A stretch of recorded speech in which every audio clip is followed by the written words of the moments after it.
Isa sa mga pinakamalaking nagawa ng kagawaran ng edukasyon sa first 100 days sa ilalim ni VP Secretary Inday Sara Duterte ay ang Oplan Balik Eskwela noong 2022. Take note, first 100 days. Dahil sa mga patakarang dulot ng COVID-19 pandemic, ang mga aralin ay itinuturo sa pamamagitan ng distance learning. Hindi madaling mag-adjust sa bagong mode of learning na ito.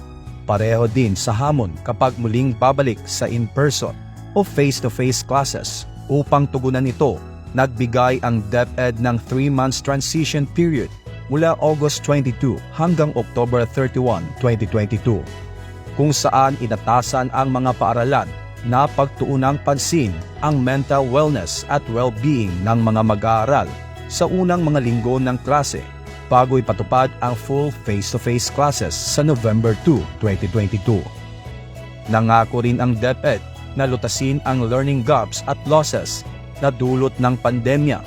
Isa sa mga paraang matugunan ito, lalong-lalo na ang hamon sa pagbabasa at pagsusulat, ay ang pagsama ng reading advocacy component sa buong taon ng Brigada Eskwela Plus. Ilan lang ang mga ito sa patakarang nagawa ng DepEd sa ilalim ng pamumuno ni VP Education Secretary Sara Duterte. Tapos pare-resignin lang ng mga bidder?